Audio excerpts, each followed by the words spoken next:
peated whiskey is going to be banned within 5 years. That's not my opinion. That is the opinion of somebody called Alistair Collier from a company called A Healthier Earth. And I interviewed him as part of a story that I was writing for Forbes about a replacement product that they've developed as a possible replacement for peat. And as you'll see in this video, it is not just independent companies out there. The Scotch Whisky Research Institute, Heriot-Watt University are all out there looking for peat replacement alternatives.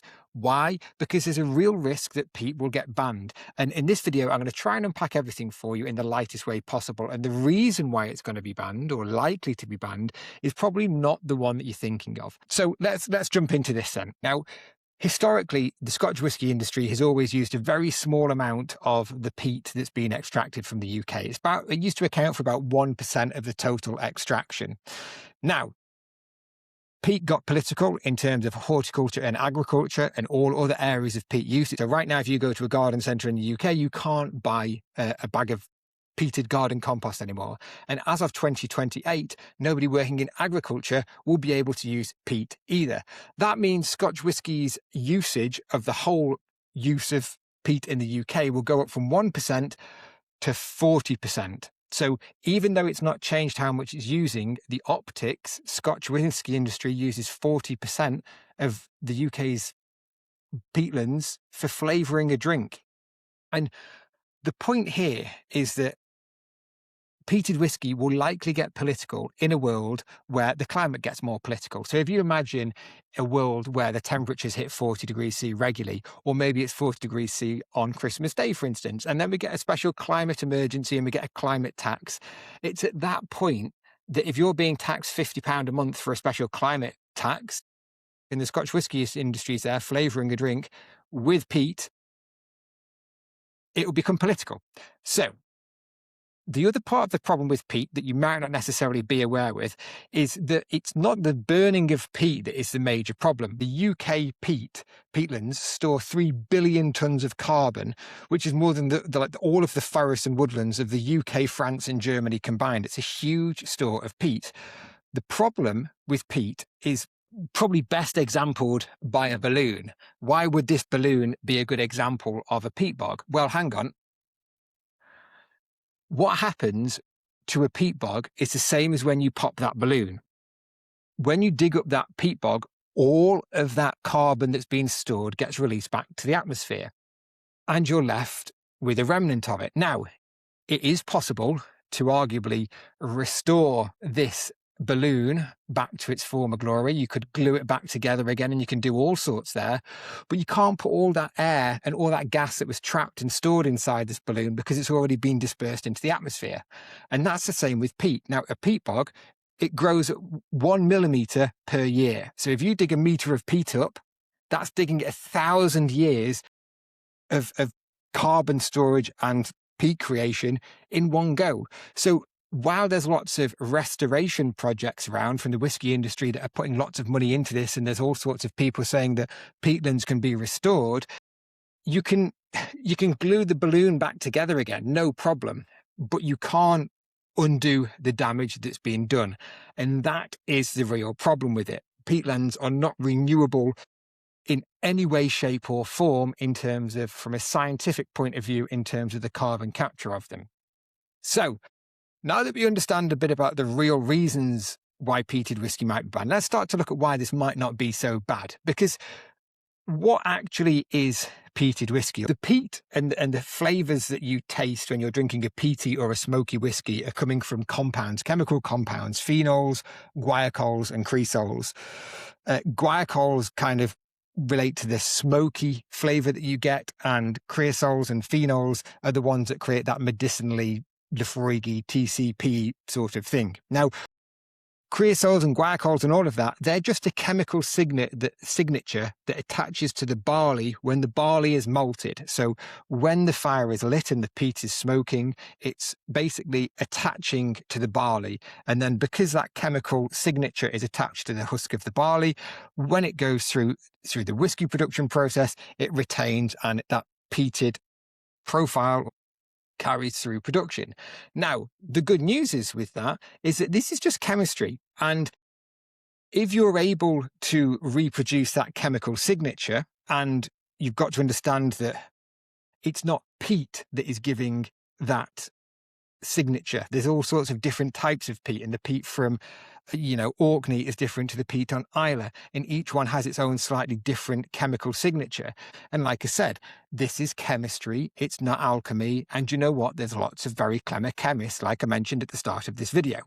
Now, what's really interesting is that earlier this year, and I'm going to read his name out so I don't get it wrong, it's Kasper Krakowiak.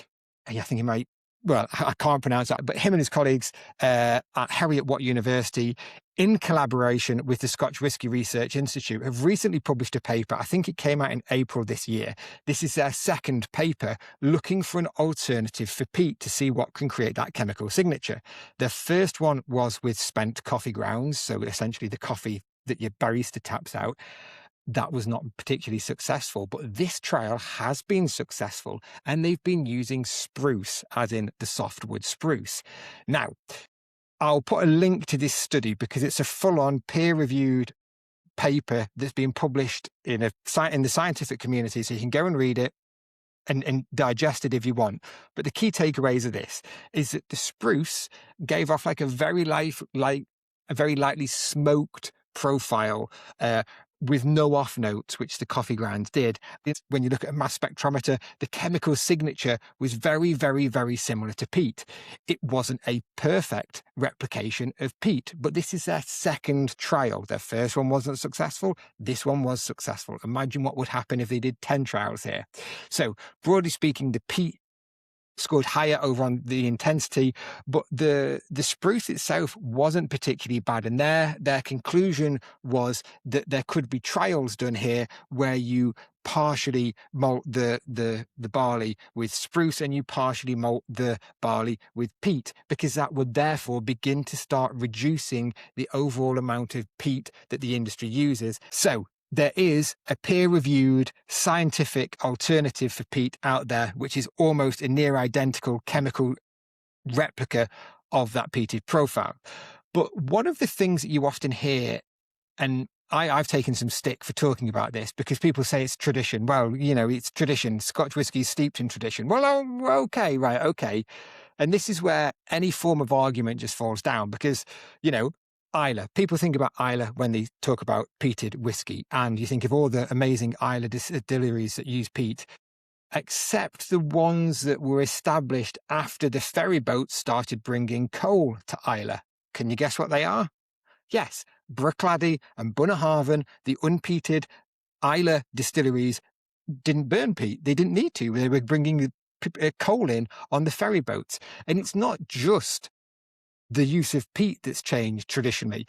Look, floor malting. Floor malting used to be the norm at almost every single distillery. Now, go to Port Ellen maltings and you've got these gigantic drum maltings where near enough all of the Scotch whisky industry's barley is malted. Scotch whisky used to be distilled like it was illegally. It was a legal distillation, and then it became legal. Paxaret, the use of Paxaret to season casks. So all of the arguably best sherry-ed whiskies from the 60s, 70s, etc., were probably matured in casks that were seasoned with Paxaret. And none of this nonsense about transport casks. They disappeared long ago in the 19th century because the use of Paxaret, which is basically like a sweet, hyper-concentrated Pedro Ximenez that would be put into the cask and then pressure-treated with steam, started around 1890. So it's hundreds of years old, the use of Pax, but it was banned in 1980. Let's keep going. Direct firing versus steam coils. That was tradition that has been abandoned. Look at the 40% ABV that we have on Scotch whisky as a legal minimum. When did that come in? That came in during the wars, 1915, 1916. It was the defence of the Ralmat, or the strains of yeast that we don't use anymore, or the strains of barley that are much lower in yields compared to the modern ones. They all have the same tradition in Scotch whisky that peat does, yet we're able to selectively drop those, whereas for some reason the industry is very loath to drop the use of peat or look at an alternative for use of peat. But this is where I think it gets interesting, because Heriot-Watt University and the Scotch Whisky Research Institute are clearly getting funding from somewhere to do this. And I believe, and this is just a complete theory of mine, that Diageo and all of the other big players are already looking into peat alternatives, because even if that spruce wood test that has been successful by the Scotch Whisky Research Institute and Heriot-Watt University proves good, it's going to take us 3 years now, which is again another tradition that we randomly brought in or got rid of. The 3 years to test what new make spirit tastes like, 12 years to see its impact on 12-year-old whiskey, 18-year-old and 18-year-old whiskey. The lead times are brutally slow with testing how this will be. Likewise, some say that a ban couldn't come in overnight, but I completely disagree with that because there's more than enough maturing stockpiles in place in Scotland to cope with a short-term stopgap. And believe me, if the industry was forced to look for alternatives, and remember that's only the second trial from Heriot-Watt University that's been successful, there will be replacements found. So, am I calling for a ban on peated whiskey? Absolutely not. What I believe, though, is that peated whiskey will become political when the climate becomes even more political. And look out your window today. Look out your window this evening. What's it going to be like sleeping? The temperatures are rising, and I am not saying anything that will annoy anybody on this video, but if the climate becomes into more of a state of emergency, and that state of emergency becomes more political, then that is when peat becomes a logical target for I won't name the newspapers themselves, but the newspapers that you know will not listen to a sense of argument from anybody. So there you go. There's trials going on with this new peated whiskey alternative. What do you think? Will peated whiskey get banned in 5 years, or is it just all hyperbole?